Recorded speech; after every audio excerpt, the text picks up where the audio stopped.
한번 우리 옆에 있는 분들과 이렇게 인사 나눴으면 좋겠는데요. 그 꿈은 이루어집니다. 여러분들이 꿈꾸고 계획하고 소원하였던 그 일들이 이루어지는 계절이 되길 축복합니다.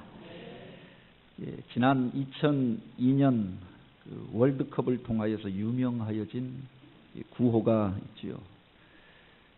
독일과의 4강전이었는가요? 상암 경기장에서 그 경기가 펼쳐질 때 응원석에서 꿈은 이루어진다. 그 중간에 별이 딱 붙은 그 구호가 쫙 펼쳐진데 그것을 보면서 많은 사람들이 가슴이 뜨거워지고 또 감동을 받았던 기억이 있습니다. 오늘 우리가 세상을 살면서 소원하고 계획하고 꿈꾸는 것들이 있지 않습니까? 그것이 우리 삶 속에서 이루어지고 그 일을 통해서 하나님 앞에 영광 올려드리는 교회와 성도들이 되길 원합니다. 이 말씀을 나누기 전에 먼저 꿈을 이룬 사람의 이야기, 그 영상을 함께 보려고 합니다. 미국 최초의 흑인 대통령이 되어졌던 버락 오바마의 이야기입니다. 함께 영상 보시겠습니다. I have a dream that my 4 little children will one day live in a nation where they will not be judged by the color of their skin, but by the content of their character. I have a dream today.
Forget that the only reason that I'm standing here today is because somebody, somewhere, stood up for me when it was risky, stood up when it was hard, stood up when it wasn't popular.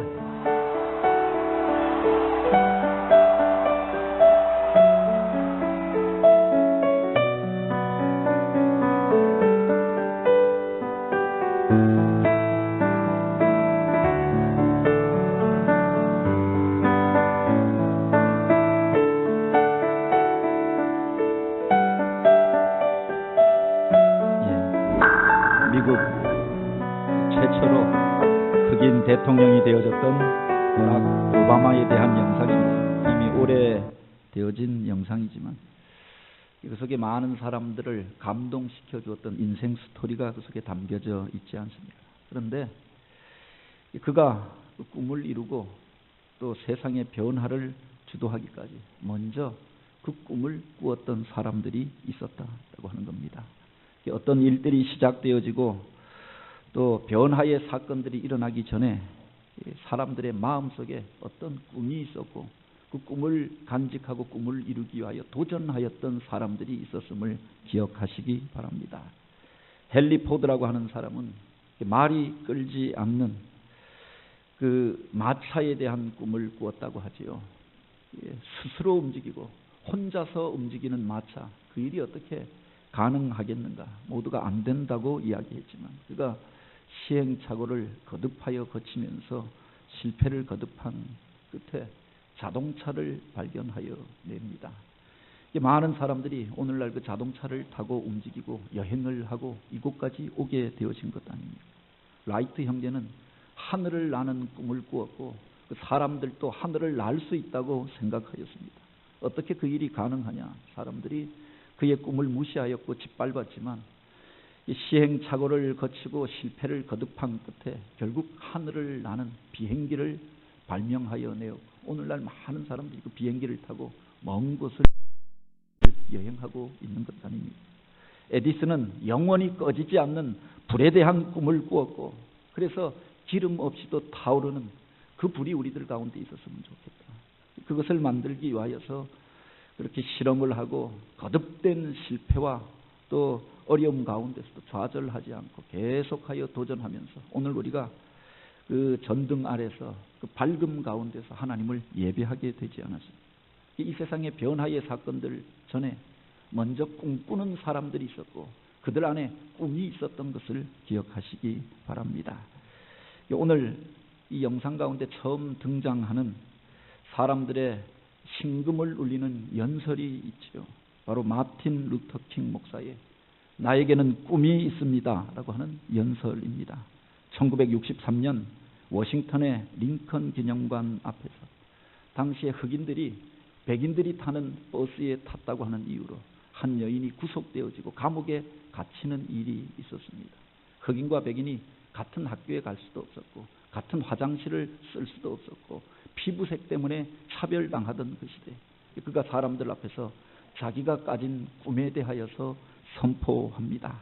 나에게는 꿈이 있습니다. 언젠가 조지아의 붉은 언덕에서 그 옛날 노예의 후손과 노예를 부리던 사람들의 후손이 형제의 우애를 나누며 한 식탁에서 자리를 함께하는 꿈입니다. 나에게는 꿈이 있습니다. 언젠가 불의와 억의 열기로 가득한 이 미시시피 땅이 자유와 정의의 오아시스로 바꾸어질 꿈입니다. 나에게는 꿈이 있습니다. 내 아이들이 피부색을 기준으로 사람을 평가하지 않고 인격적으로 사람을 대하고 평가하는 나라에서 살게 되는 꿈입니다. 나에게는 꿈이 있습니다. 하나님의 모든 자녀들이 흑인이건 백인이건 유대인이건 이방인이건 개신교도이건 가톨릭 교도이건 다 같이 손에 손을 잡고 우리 조상들이 불렀던 노래 오 자유를 외치며 전능하신 하나님께 감사하며 오늘 우리에게 자유를 주신 하나님을 찬송하는 꿈을 꾸고 있습니다. 그 꿈을 선포하였고 많은 사람들이 그 연설을 듣고 하나님이 주시는 꿈을 향하여서 도전하게 되어지죠. 그의 꿈을 가로막으려고 하던 이들에 의하여서 마틴 루터 킹 목사님은 1967년 멤피스의 한 호텔 앞에서 암살되어지고 쓰러지고 맙니다.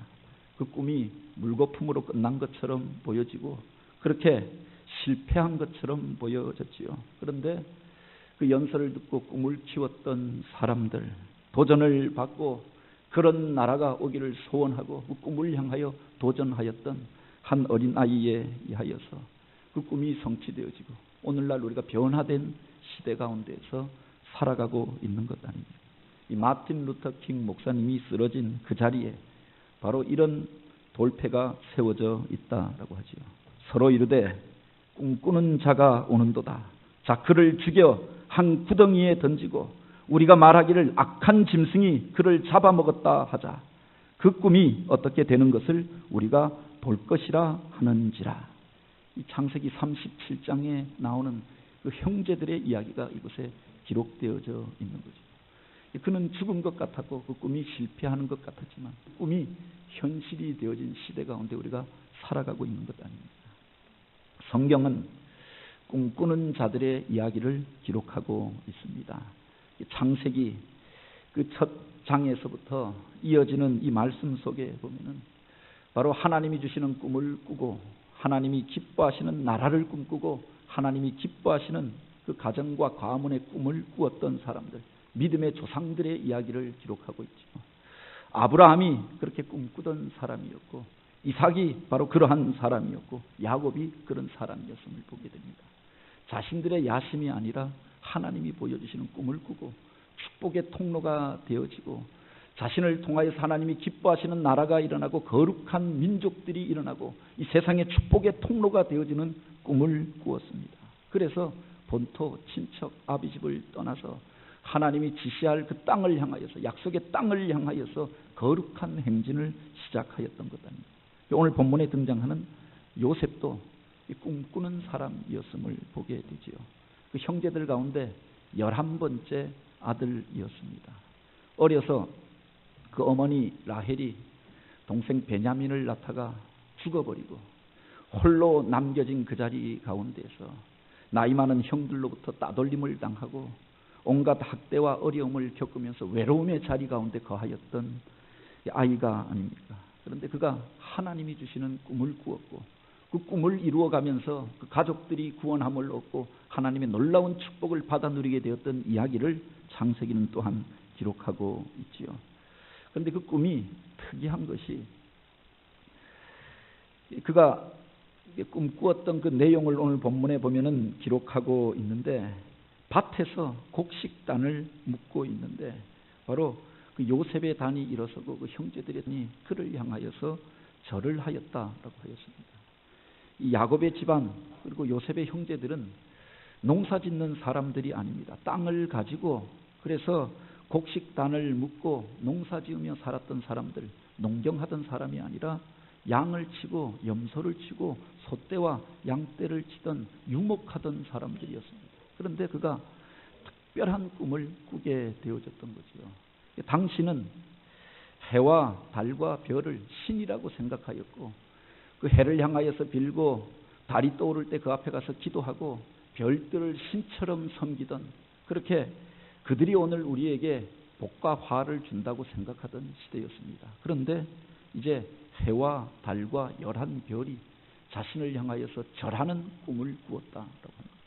그 속에 그 꿈이 가지는 특별함이 있는 것들을 보게 되죠. 하나님께서 당신의 사람들을 들어 사용하시기 전에 먼저 어떤 특별한 꿈을 주시는 것들을 우리가 보게 됩니다. 제가 이 교회에 오기 전에 하나님께서 몇 번에 걸쳐서 꿈을 주셨는데 세상에서 듣도 보도 못하였던 영광스러운 음악 소리를 듣고 천사들의 찬양 소리를 듣고 한 번도 본 적이 없던 어떤 성 같은 것을 보여주시고 그 많은 사람들을 보여주시는데 이 세상에서 본 적이 없는 사람들이었고 본 적이 없는 광경이었고 들은 바가 없는 찬송이었습니다. 그 속에 하나님의 특별하신 계시가 있었던 거죠. 오늘 우리가 세상을 살면서 수도 없이 많은 꿈을 꾸면서 살아갑니다. 그 꿈 속에 사실은 우리 속에 담겨져 있던 무의식과 잠재의식이 나타나게 되는 것이라고 이야기합니다. 칼 융이나 프로이드나 많은 심리학자들이 밝혀낸 것이 그것이 아닙니다. 한 사람이 잠을 자면서 그 밤에 11번에서 20번에 걸쳐서 꿈을 꾼다고 하는데 그 꿈이라고 하는 게 뭐냐? 사실은 오늘 우리들 속에 잠재되어져 있었던 의식, 되고자 하는 것, 이루고자 하는 것, 눌려졌던 것 또는 강박관념과 아쉬움, 그것이 꿈을 통하여서 나타난다고 하지요. 그런데 어떤 꿈은 그것이 아니라 내가 경험해보지 못하였던 특별한 것들을 우리가 보게 되고 듣게 되고 또 알게 되어질 때가 있죠. 그 속에 하나님의 계시가 담겨져 있다라고 합니다. 99.99%의 꿈은 나로부터 시작되어진 내 잠재의식으로부터 시작되어진 꿈이지만 바로 그 남겨진 그 빈 공간에 하나님께서 우리가 잠자고 있는 그 순간 당신의 꿈을 우리에게 주시고 당신의 뜻을 알려주시고 당신이 원하는 바를 알려주시는 겁니다. 우리가 깨어있을 때는 자기 의식으로 자기 생각으로 자기 주장으로 가득 차 있는 것 아닙니까? 이것을 이루어야겠다. 그래서 내 감정을 따라 행하고 내 판단을 쫓아 살아가고 내 주장을 나타내면서 살아갑니다. 그때에는 하나님의 꿈, 하나님의 생각, 하나님의 마음이 담겨지기가 쉽지 않은 거죠. 그런데 내 생각이 끝나버린 자리, 내 주장이 그쳐버린 자리, 오늘 우리가 잠자고 그렇게 비고빈 심령으로 나를 내어놓는 그 자리 가운데 하나님께서 오셔서 우리를 만나주시고 당신의 꿈을 알려주신다고 하는 거죠. 어떤 사람들은 세상을 살면서도 여전히 세상의 문제로 인하여서 짓눌려 있고 근심하고 염려하고 걱정하고 그러면서 잠들어 버렸다고 하면 꿈속에서도 그것에 쫓기는 꿈을 꾸게 되어지는 거죠. 그 어둠 가운데 짓눌려서 가위에 눌린 꿈을 꾸게 되어지는 겁니다. 세상 가운데서 그 사람을 그토록 사랑하고 만나기를 원하고 기대하고 그렇게 그 사람을 향하여서 절박한 마음을 품고 있는 꿈속에서 그 사람을 만나게 되는 것 아닙니까? 그런데 그런 꿈이 아니라 내 마음을 비워놓고 하나님의 뜻이 이루어지길 소원하며 비고빈 심령으로 가난한 심령으로 잠들어 있는 그 시간, 그때 하나님께서 오늘 우리에게 꿈을 주신다라고 하는 것이요. 그 꿈을 통하여서 우리가 분별하여야 할 것이, 이것이 내 속에서 나온 꿈인가 아니면 하나님께서 보여주신 꿈인가, 이것을 구분하는 게 필요하지 않습니까? 많은 사람들이 자기 욕망과 자기가 이루고자 하였던 소원과 자기 자신이 계획하였던 그 일들, 그 꿈을 이루기 위하여 달려가다가 사람들과 부딪히고 많은 이들에게 상처를 주고 오히려 비참한 일들을 만들어내었던 일들이 얼마나 많이 있습니까?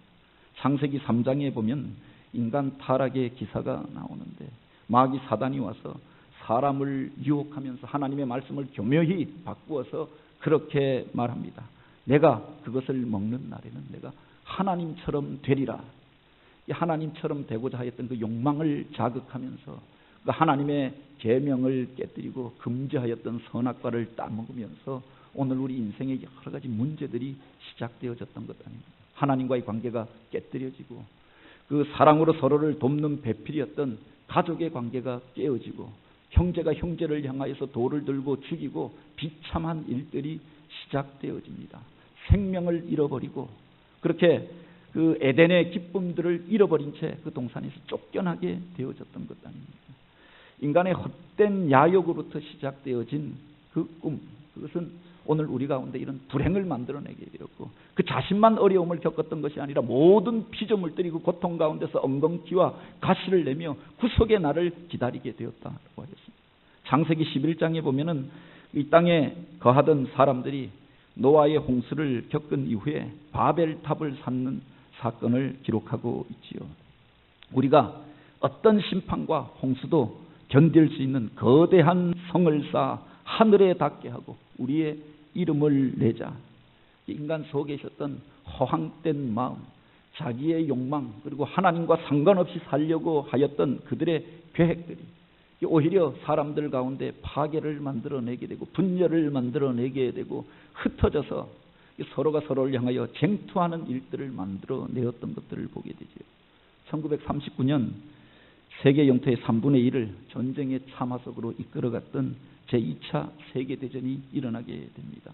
그 비참한 일들이 어떻게 시작되어졌느냐. 헛된 야심을 가진 사람들이 사람들 속에 있었던 듣기에 좋은 말들을 자극하여서 그들의 꿈을 자극하여서 이 전쟁을 일으켰다라고 하는 겁니다. 게르만 민족의 그 화려한 시대, 게르만 민족의 그 영광의 시대를 선포하고 많은 사람들이 열광하면서 그것을 쫓아가면서 유럽이 전쟁의 참화 속으로 몰려가게 되어졌던 거죠. 무솔리니가 이탈리아의 정권을 잡고 로마 제국의 회복을 선포합니다. 이탈리아의 많은 사람들이 환호하면서 그를 지도자로 추대하고 쫓아가게 되면서 바로 세계가 연합국과 주축국으로 나누어져서 전쟁을 벌이게 되어졌던 것 아닙니까? 이 동아시아에서 대동아 공영권을 선포하고 그리고 우길 승천기를 흔들면서 사람들을 선동하였던 일본의 군국주의자들, 그들에 의해서 중일 전쟁이 일어나고 만주사변이 일어나고 태평양 전쟁이 일어나고 수많은 젊은이들이 전쟁터에 끌려가고 비참한 일들을 겪는 일들이 시작되어졌다. 인간의 마음으로부터 시작되어진 죄악된 본성으로부터 시작되어진, 그래서 인간이 계획하고 준비하였던 꿈들은 이렇게 비참한 일들을 만들어내고 수많은 사람들이 전쟁의 참화를 겪고 살해되어지는 일들을 겪게 되어졌지만 하나님이 주시는 꿈은 사람을 살리고 세우는 꿈이었다고 하는 겁니다. 요셉이 꾸었던 꿈에 대하여서 이야기하는데 사실은 그것이 그의 안에서 시작되었던 꿈이 아니라 그 속에서 하나님이 주시는 특별함을 그가 발견하고 그 꿈을 간직하고 살아갈 때 그 꿈을 통하여서 그 가족들이 구원함을 얻고 하나님 앞에 돌아오게 되어지고 비참한 시대에, 가난의 시대에, 기근의 시대를 살아가던 사람들이 그 속에서 살게 되어지고 하나님 앞에 영광을 올려드리는 일들이 있어지게 되었던 거지요. 나중에 보면은 요셉이 자기를 애굽에 팔아버렸던 그 형제들이 나와서 자기의 죄에 대하여 잘못에 대하여서 이야기하면서 두려워하고 있을 때 그들을 향하여서 그렇게 이야기합니다. 하나님이 큰 구원으로 당신들의 생명을 보존하고 당신들의 후손을 이 세상 가운데 두시려고 나를 당신들 앞서 이곳에 보내셨나이다. 그런즉 나를 이곳에 보낸 이는 당신들이 아니요 하나님이시라. 하나님이 나로 바로의 아비로 삼으시고 그 온 집의 주로 삼으시고 애굽 온 땅의 치리자로 삼으셨나이다. 그는 그 꿈을 하나님이 주시는 꿈으로 해석하였고 그 꿈을 통하여서 자기 가족들이 살고 이 땅이 사는 꿈을 꾸었던 거죠. 오늘 우리는 어떤 꿈을 꾸고 있습니까? 내가 무엇이 되어지고 그래서 내 마음대로 어떤 사람을 조종하고 그렇게 내 욕망과 내 꿈을 펼쳐가는 그런 그 세상의 허망한 꿈이 아니라 하나님께서 우리를 통하여 원하시는 그 꿈을 우리가 꾸게 되기를 원합니다. 창세기 37장 2절에 보면은 야곱의 족보는 이러하니라 라고 기록하고 있고 이어지는 9절에 보면은 그 야곱의 족보 그 아들들의 이야기를 기록한 것이 아니라 그 중에 한 명 요셉이 꾸었던 꿈 이야기를 하고 있습니다. 그 앞에 보면 야곱이 꾸었던 꿈의 이야기가 나오지 않습니까? 베델에서 하늘로 이어진 꿈을 꾸고 하나님께서 그를 통하여서 천하 만민이 복을 받게 되어지는 꿈. 그 자손들이 창대하여서 서쪽과 동쪽, 북쪽과 남쪽으로 번져가면서 이 땅을 거룩하게 하는 꿈. 그래서 많은 이들이 그 복을 받고 누리고 하나님 앞에 영광을 올려드리는 꿈을 꾸게 되었습니다. 그 꿈이 어떻게 실현되어졌는가? 바로 그 아들 가운데 11번째 아들이었던 요셉을 통하여서 그 꿈이 전승되어지고 그 꿈이 이루어졌던 이야기를 기록하고 있는 거죠.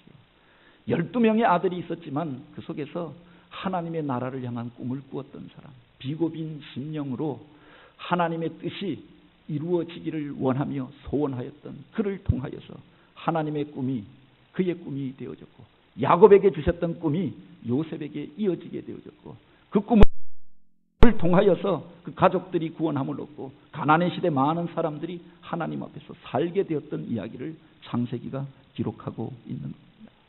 그런데 그 꿈이 어떻게 이루어지게 되어졌는가?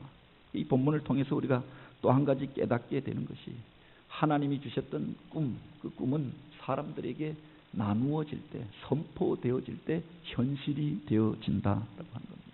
요셉이 놀라운 꿈을 꾸게 되어집니다. 농사를 지어보지 못하였던 집안 사람들이 농사를 짓고 그 곡식단이 절하는 꿈을 꾸게 되었던 거죠. 모두가 하늘을 우러러보고 절하고 예배하고 기도하던 그 시대에 하늘의 별과 달이 그렇게 자신을 향하여서 절하는 꿈을 꾸었다라고 합니다. 그것이 무엇인가 특별하였기 때문에 그 뜻을 다 알지는 못하지만 형제들에게 이 꿈에 대하여서 이야기하였던 것 아닙니까? 이 꿈 이야기를 듣고 형제들은 그를 향하여서 오히려 미워하고 시기하였다라고 했습니다. 어떤 이들은 이 이야기를 가리켜서 요셉의 쓰리고 사건이라고 이야기합니다. 개역 한글판에 보면은 그 이전에 요셉이 말하메 하였던 게 요셉이 그 형제들에게 고하니 요셉이 그 아비에게 고하니 그가 다시금 그 형제들에게 나아가서 고하니 쓰리고의 사건이 기록되어져 있는 거죠. 그래서 그가 따따블의 복을 받게 되었다라고 하는 겁니다. 하나님께서 오늘 우리에게 꿈을 주시고 비전을 허락하여 주셨을 때 물론 그 꿈을 마음에 품고 끝나버리는 사람들이 있습니다. 그런데 그것이 선포되어질 때 내 현실이 되어지는 줄 믿으시기 바랍니다. 이 꿈을 이루기 위하여서 우리가 하여야 할 일들이 있는데 하나님이 주시는 꿈을 간직하는 것도 소중하지만 하나님께서 주셨던 그 꿈을 사람들 앞에서 증거하고 선포하는 것이 필요하다라고 하는 겁니다. 내가 가진 비전이 무엇이고 하나님께서 나를 통하여 이루시기를 원하시는 뜻이 무엇인가 그것을 사람들 앞에서 내 입술로 분명하게 고백하는 겁니다. 그 말 속에는 우리를 견인하는 힘이 있습니다. 사람들 앞에 선포하고 선언하였기 때문에 우리가 그렇게 살아가야 하는 것 아닙니까? 결혼식을 하면서 두 사람이 사랑을 고백하고 맹세하는 이유도 바로 여기에 있습니다. 속으로 사랑하는 것으로 끝나는 것이 아니라 사람들 앞에서 분명하게 입술로 고백하고 확인하여졌을 때 그렇게 살아가야 할 책임을 갖게 되는 거죠. 세례를 받고 임직을 받을 때 사람들 앞에서 선언하고 선서하는 이유도 바로 여기 있죠. 자기 입술로 고백하는 것이 중요하다라고. 사람이 마음으로 믿어 의에 이르고 입술로 시인하여서 구원에 이르게 되느니라라고 하였습니다. 마음으로 하나님을 믿고 예수 그리스도를 영접하는 것도 중요하지만 그것을 내 입술로 분명하게 고백할 때 그 구원이 나의 사건이 되어지는 줄 믿으시기 바랍니다. 꿈을 이루어가는 원리도 바로 여기에 있다라고 하는 겁니다. 마음속으로 이렇게 되기를 원하나이다. 그것이 세상의 헛된 욕망으로부터 육신의 정욕과 안목의 정욕과 이생의 자랑을 쫓아난 것이 아니라 하나님께서 주시는 꿈을 간직하는 것이 필요하고요. 그것이 하나님께로부터 온 꿈이었고 하나님이 기뻐하시는 꿈이라고 하면은 사람들 앞에 분명하게 증거하는 것이 필요하죠. 그 꿈은, 그 말은 오늘 우리를 이끄는 견인력이 있고 사람들 속에 남겨지는 각인력이 있고 또 그 안에 그 우리 삶을 바꾸어지는 능력이 있다라고 하는 겁니다. 이른바 교육학에서 피그멜리온 효과라고 하는 게 있습니다. 그가 계속 그것을 이야기하면 그것이 그 사람에게 각인이 되어져서 현실이 되어져 돌아오게 된다라고 합니다. 말에는 부메랑과 같은 효과가 있다라고 이야기하잖아요. 그것을 던져버리면 결국 그것이 자기에게로 돌아오게 되어져 있는 겁니다.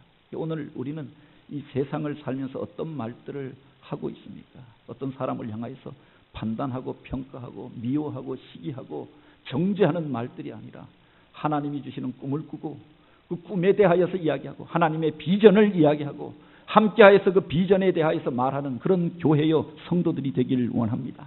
그렇게 선포되어졌을 때 그 선포되었던 말들이 현실이 된 것을 보게 될 것입니다. 그러나 그 속에 우리가 한 가지 기억해야 할 것이 있습니다. 그 꿈이 현실이 되기 위하여서는 고난의 과정을 통과해야 한다라고 합니다. 그냥 요셉이 아버지 집에 머물러 있었고 그 형제들 가운데 그렇게 함께하여서 어울렁더울렁 살았다고 하면 11번째 아들로 아버지가 주는 유산 11번째로 받는 자격이 있는 그렇게 그런 인생으로 끝나버리고 말았을 것입니다. 그런데 그는 하나님이 주셨던 꿈을 꾸었고 그 꿈을 선포하였고 그랬기 때문에 오히려 고난을 당하고 어려움을 겪게 되죠. 형제들이 그를 미워하고 시기합니다. 아버지가 그에게 지어주었던 채색 옷을 찢고 구렁텅이에 그를 밀어 넣기도 합니다. 그 꿈 때문에 애굽의 노예로 팔려가고 온갖 고난을 겪게 되어졌던 것도 아닙니다. 꿈을 포기하지 않고 세상과 타협하지 아니하니까 그가 억울하게 누명을 쓰고 감옥에 갇히는 자가 되어졌다. 그런데 하나님께서 꿈을 포기하지 않고 믿음으로 서 있는 그를 보시고 이제 하나님이 예비한 사람들을 만나게 하시고 그 꿈을 풀게 하여 주시고 꿈을 성취하는 자리로 나아가게 하였던 거죠. 꿈을 이루기 위하여서 이런 고난의 과정을 통과해야 한다. 이스라엘 백성들이 애굽 땅에서 나와서 가나안 땅까지 들어가기까지 그 과정 속에 광야의 시간들을 지나야 했던 것 아닙니다. 그들이 애굽에서 나올 마음을 품게 되어졌던 것은 하나님이 주셨던 꿈이 있었기 때문이지요. 애굽에서 오늘 우리가 그냥 노예로 살 사람들이 아니라 오늘 우리는 하나님이 지으신 존귀한 자들이고 우리 조상들이 하나님이 주신 꿈을 가지고 하나님이 주신 원대한 포부를 가지고 이 땅에 내려왔던 것을 기억합니다. 조상 아브라함에게 주셨던 꿈, 이삭에게 주셨던 꿈, 야곱에게 주셨던 그 꿈을 기억합니다. 그리고 바로 그 꿈이 이루어지기를 소원하면서 당시에 그 강력하던 세계에서 가장 강미력하다고 말하던 그 바로의 군대에 맞서서 그들이 담대하게 그 땅을 떠나오기로 결단하고 그 앞에 가서 오늘 우리가 하나님을 예배해야겠노라 선포하고 그 땅을 떠나 나오게 되었던 거죠. 하나님의 말씀을 선포하고 그 꿈을 향하여서 나아갈 때 하나님께서 꿈을 향하여 나아가는 그들을 지켜주십니다. 그 발걸음을 인도하여 주십니다. 그런데 그 약속의 땅에 들어가기까지 광야의 시간들을 지나야 했다라고 합니다. 그 과정을 지난 이후에 약속의 땅에 들어가게 되고 꿈을 이루게 되었던 거지요. 곤충이 허물을 벗고 나비가 되어서 하늘을 향하여 비상하기 위해서는 그 죽음과도 같은 고통의 순간들을 통과해야 한다고 이야기합니다. 그 허물을 벗기 위하여서 죽을 힘을 다하여서 온몸의 힘이 다 집중되어져서 피가 터지는 고통을 겪은 이후에 껍질이 벗겨지고 그래서 날개가 펴지고 하늘을 향하여서 날아오르게 되는 거죠. 꿈을 이루기 위하여서는 이런 과정을 통과해야 한다고 합니다. 어떤 이들이 나는 무엇이 되기를 원한다. 자기 꿈에 대하여서 이야기합니다. 그런데 바로 이런 대가를 치르지 않고 그 꿈이 이루어지기를 원하는 이들이 얼마나 많이 있습니다. 많은 이들이 내 인생이 이렇게 바뀌어지기를 소원하고 또 다른 사람들을 향하여서 그렇게 말하는 경우를 보게 됩니다. 그런데 오늘 우리는 그 꿈을 이루기 위하여서 그 대가를 치르고 있는가? 많은 이들이 교회의 회복과 부흥을 꿈꾸며 이야기합니다. 그런데 오늘 우리는 교회의 부흥을 위하여서 어떤 일들을 하고 있는가? 하나님께서 쓰시는 교회가 되어지고 하나님의 영광이 가득한 예배를 드리고 많은 사람들이 흠모하여 절하는 교회가 되기 위하여서는 오늘 우리가 먼저 믿는 자들이, 꿈꾸는 자들이 그 고난의 과정을 통과해야 가능한 거지요. 요셉이 애굽에 내려가고 구렁텅이에 던져지고 그래도 꿈을 포기하지 않고 믿음을 포기하지 않고 살았더니 하나님께서 그를 통하여서 민족을 구원하고 그 형제들을 구원하고 그 땅을 새롭게 하는 일들을 맡기셨던 것처럼 하나님께서 우리 교회를 통해서 이루실 일들을 우리가 기대한다고 하면 이 고난의 과정, 어려움의 과정, 광야의 시간들을 통과해야 하는 줄 믿으시기 바랍니다. 이스라엘 백성들이 하나님 앞에서 거듭나고 거룩한 백성으로 바뀌어졌던 과정이 있습니다. 예루살렘 성전이 무너지고 바벨론의 포로로 끌려가서 하나님의 말씀을 들을 수도 읽을 수도 없었던 상황이 있었고 자유를 빼앗긴 그 자리 가운데서 하나님의 말씀을 더욱 사모하게 되어졌고 예배가 얼마나 소중한가라고 하는 것을 깨닫게 되어졌던 거죠. 그 중에 꿈꾸던 사람들이 있었던 것 아닙니까? 언젠가 하나님께서 우리를 돌아가게 하시면 그곳에서 하나님을 예배하는 그 거룩한 성전을 재건하리라. 그 말씀을 오늘 우리가 기억하기 위하여서 그때로부터 회당 운동이 일어나고 말씀을 상고하고 암송하는 일들이 시작되어지고 그 자녀들에게 이 말씀을 가르치는 일들을 하였다라고 하는 겁니다. 시편 126편은 그들이 어느 날 이제 하나님이 역사하심으로 인하여서 그 땅으로 돌아오게 되어졌을 때 불렀던 노래를 기록하고 있지요. 여호와께서 시온의 포로를 돌려보내실 때 우리는 꿈꾸는 것 같았도다. 그때 우리 입에는 웃음이 가득하고 우리 혀에는 찬양이 찼었도다. 그때 문나라 가운데서 말하기를 여호와께서 그들을 위하여 큰 일을 행하셨다 하였도다. 눈물을 흘리며 씨를 뿌리는 자는 기쁨으로 거두리로다. 울며 씨를 뿌리러 나가는 자는 반드시 기쁨으로 그 곡식의 단을 가지고 돌아오리라. 이 가을에 추수의 계절에 풍성한 기쁨과 열매를 얻고 하나님을 찬양하는 사람들이 있습니다. 어떤 이들이 그 기쁨의 단을 가지고 돌아오게 되었습니까? 봄에 힘들지만 어렵지만 그 메마른 땅에 씨앗을 뿌렸던 사람들, 그 일이 어떻게 될지 알지 못하지만 하나님 앞에 소원을 두고 꿈꾸며 그 풍성한 추수를 기대하며 당장 먹을 것이 없지만 그 씨앗을 땅에 심었던 그 사람들, 울면서라도 씨앗을 심고 가꾸었던 그 사람들이 추수의 기쁨을 누리게 된 줄 믿으시기 바랍니다. 오늘 우리들 속에 꿈이 있습니까? 소원이 있습니까? 이 교회를 향한 기대가 있고 그렇게 꿈꾸는 것들이 있습니까? 오늘 우리가 먼저 씨앗을 심는 자들이 되고 눈물을 흘리면서라도 가꾸어가는 이들이 되기를 원합니다. 그 고난의 과정을 통과한 이후에 하나님께서 오늘 우리들 가운데 그 꿈이 현실이 되어져서 하나님을 찬양하는 날을 허락하여 주실 것입니다. 이 가을 그 풍성한 기쁨으로 그렇게 추수의 열매들을 가지고 하나님을 찬양하며 나아갈 수 있는 교회요 성도들이 되어지길 주님의 이름으로 축복합니다. 기도드립니다.